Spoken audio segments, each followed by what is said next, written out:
ഒരുപാട് വർഷങ്ങൾക്ക് മുൻപ് ഒരു രാജാവിന് തീരെ സുഖമില്ലാതായി.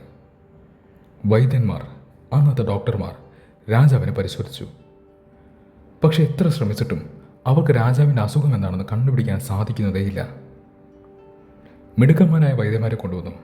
പക്ഷെ ആർക്കും അസുഖത്തിൻ്റെ കാരണം എന്തെന്ന് കണ്ടുപിടിക്കാൻ സാധിക്കുന്നതേയില്ല. പക്ഷേ ഓരോ ദിവസം പോകുന്തോറും രാജാവിൻ്റെ ആരോഗ്യനില കൂടുതൽ കൂടുതൽ മോശമായി കൊണ്ടേയിരുന്നു. ഒരു ഘട്ടത്തിൽ എല്ലാവർക്കും ഉറപ്പായി രാജാവ് മരിക്കുമെന്ന്. എല്ലാവരും വിഷമത്തിലാണ്. അങ്ങനെ ഇരിക്കെ രാജ്യസഭയിലെ അംഗവും രാജാവിൻ്റെ ഉപദേശകനും അടുത്ത സുഹൃത്തുമായ ഒരാൾ നഗരത്തിലൂടെ നടക്കുകയാണ്. രാജാവിനെ എങ്ങനെ സഹായിക്കാൻ സാധിക്കും, രാജാവിനെ എങ്ങനെ രക്ഷിക്കാൻ സാധിക്കും, ഇതായിരുന്നു ഇയാളുടെ മനസ്സിലെ ചിന്ത. അയാൾ നടന്നുകൊണ്ടിരിക്കവേ അയാളൊരു കാഴ്ച കണ്ടു. ഒരു മനുഷ്യൻ വളരെയധികം വിഷമത്തോടെ ഇരിക്കുന്നു. വിഷമെന്ന് പറഞ്ഞാൽ പോരാ, വളരെയധികം വിഷമം. ഇയാളുടെ മുഖം കാണുമ്പോൾ അറിയാം അയാൾക്ക് എന്തോ പറ്റിയെന്ന്. രാജാവിൻ്റെ സുഹൃത്ത് ഈ മനുഷ്യൻ്റെ അടുത്തേക്ക് ചെന്നു. എന്നിട്ട് ചോദിച്ചു, എന്തു പറ്റി? എന്തുകൊണ്ടാണ് നിങ്ങൾ ഇത്രയ്ക്കധികം വിഷമിച്ചിരിക്കുന്നത്? പറയൂ. അപ്പോൾ ആ വ്യക്തി പറഞ്ഞു, ഞാനൊരു തടിക്കച്ചവടക്കാരനാണ്. കുറച്ച് ദിവസങ്ങൾക്ക് മുൻപ് ഞാൻ കുറച്ചധികം ചന്ദന തടികൾ വാങ്ങി. നഗരമായതുകൊണ്ട് വിറ്റ് പോകുമെന്നൊരു പ്രതീക്ഷ എനിക്കുണ്ടായിരുന്നു. പക്ഷേ എൻ്റെ പ്രതീക്ഷകളെല്ലാം വെറുതെയായി. ഒന്നുപോലും വിറ്റുപോയില്ല. ഞാൻ വല്ലാത്ത സാമ്പത്തിക പ്രശ്നത്തിലാണ്. കാരണം കടം വാങ്ങിയാണ് ഞാൻ ഇതൊക്കെ ചെയ്തത്. കടക്കാർ ശല്യം ചെയ്യുകയാണ്. എത്രയും പെട്ടെന്ന് എനിക്കിത് വിറ്റ് തീർത്തേ മതിയാവും. അതല്ലെങ്കിൽ ആത്മഹത്യ അല്ലാതെ എൻ്റെ മുന്നിൽ ഒരു വഴിയുമില്ല. അതാണ് എൻ്റെ സങ്കടത്തിൻ്റെ കാരണം.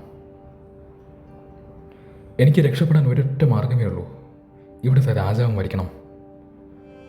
അറിയാത്തവർക്കായി പറയട്ടെ, പണ്ട് കാലത്ത് ഒരു രാജാവ് മരിക്കുമ്പോൾ ചിതയൊരുക്കാൻ ഉപയോഗിക്കുന്നത് ചന്ദനത്തടിയാണ്. കാരണം ഇത്രയധികം ചന്ദനം വാങ്ങിക്കാനുള്ള പണം അവരുടെ കയ്യിലേ ഉള്ളൂ. അപ്പോൾ ഈ വ്യക്തി രാവിലെ മുതൽ വൈകുന്നേരം വരെ ഒരൊറ്റ കാര്യമാണ് ആലോചിക്കുന്നത്, രാജാവ് മരിക്കണം. വലിയ വിഷമത്തിലാണ് ഇയാൾ.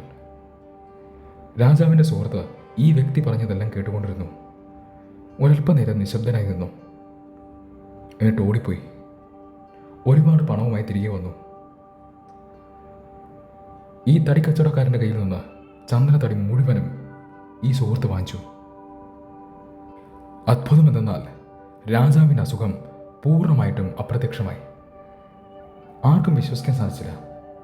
അസുഖം വന്നതെങ്ങനെയെന്നും ആർക്കും അറിയില്ല, അസുഖം പോയതെങ്ങനെയെന്നും ആർക്കും അറിയില്ല. അത്ഭുതകരമായിരുന്നു. നോക്കൂ, ഇതാണ് ഒരു മനുഷ്യൻ്റെ മനസ്സിൻ്റെ ശക്തി. അത് വൺ പോയിന്റഡ് ആകുമ്പോൾ, അത് ഏകാഗ്രത കൈവരിക്കുമ്പോൾ അതിൻ്റെ ശക്തി അത്ഭുതകരമാണ്. ഒരു ചിന്ത തന്നെ നമുക്ക് മനസ്സിൽ സൂക്ഷിക്കാൻ സാധിക്കുമെങ്കിൽ, അതിൽ ഫോക്കസ് ചെയ്യാൻ സാധിക്കുമെങ്കിൽ അത് നടക്കുക തന്നെ ചെയ്യും. ഇത് വളരെ റെയറായൊരു കഥയാണ്. പക്ഷേ ഇത് ഇമ്പോസിബിൾ അല്ല, ഇത് അസാധ്യമല്ല. നമുക്കിതൊക്കെ വിശ്വസിക്കാൻ പ്രയാസം തോന്നാൻ കാരണം നമ്മൾ ഇന്നേ വരെ ഫോക്കസിൻ്റെ, കോൺസെൻട്രേഷൻ്റെ, മനസ്സിൻ്റെ ശക്തി എന്താണെന്ന് തിരിച്ചറിഞ്ഞിട്ടേ ഇല്ല എന്നുള്ളതാണ്. നമ്മളും പല കാര്യങ്ങൾക്ക് വേണ്ടിയിട്ട് ഫോക്കസും കോൺസെൻട്രേഷനൊക്കെ ഉപയോഗിക്കുന്നുണ്ടാവും. പക്ഷെ അതൊക്കെ ചെറിയ രീതിയിലാണ്. ഫോക്കസിൻ്റെയോ കോൺസെൻട്രേഷൻ്റെയോ മനസ്സിൻ്റെയോ യഥാർത്ഥ ശക്തി നമ്മൾ ആരും ഇതുവരെ ഉപയോഗിച്ചിട്ടേയില്ല. ശ്രദ്ധിച്ചു നോക്കൂ, നമ്മുടെ എനർജി മുഴുവൻ സ്കാറ്റർ ചെയ്ത് കിടക്കുകയാണ്, അത് ചിതറിക്കിടക്കുകയാണ്.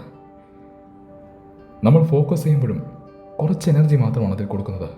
അപ്പോഴും ബാക്കി മുഴുവനും പലയിടത്തായി കിടക്കുകയാണ്. നമുക്ക് നമ്മുടെ മുഴുവൻ എനർജിയും ഒരു പോയിന്റിലേക്ക് കൊണ്ടുവരാൻ സാധിക്കുമെങ്കിൽ അപ്പോൾ നമുക്ക് മനസ്സിലാക്കാൻ സാധിക്കും കോൺസെൻട്രേഷൻ്റെ ശക്തി എന്താണെന്ന്. ഇത് വളരെ അപൂർവമായിട്ട് നമ്മുടെ ജീവിതത്തിൽ സാധാരണഗതിയിൽ സംഭവിക്കുകയുള്ളൂ. അതല്ലെങ്കിൽ നമ്മൾ അതിനു വേണ്ടി പ്രാക്ടീസ് ചെയ്യണം. സാധാരണഗതിയിൽ ഒരാൾക്ക് വിഷമം ഭയങ്കരമായി വരുമ്പോഴോ ദേഷ്യം ഭയങ്കരമായി വരുമ്പോഴോ അയാളുടെ എനർജി ഫോക്കസ്ഡ് ആവുന്നു. അതുകൊണ്ടാണ് അത്തരം അവസ്ഥകളിൽ ഒരാൾ ഒരു കാര്യം ചിന്തിക്കുമ്പോൾ അത് സത്യമായി മാറുന്നത് എന്ന് പറയപ്പെടുന്നു. പക്ഷെ നിരന്തരമായ പ്രാക്ടീസ് ഉണ്ടെങ്കിൽ ഒരാൾക്കൊരാളുടെ എനർജി തീർച്ചയായിട്ടും ഫോക്കസ് ചെയ്യാൻ സാധിക്കും. പറയുന്നത് അങ്ങനെ നിങ്ങൾക്ക് ചെയ്യാൻ സാധിച്ചാൽ നിങ്ങൾ ആഗ്രഹിക്കുന്ന കാര്യം നിങ്ങൾക്ക് സത്യമാക്കി മാറ്റാൻ സാധിക്കുമത്രേ.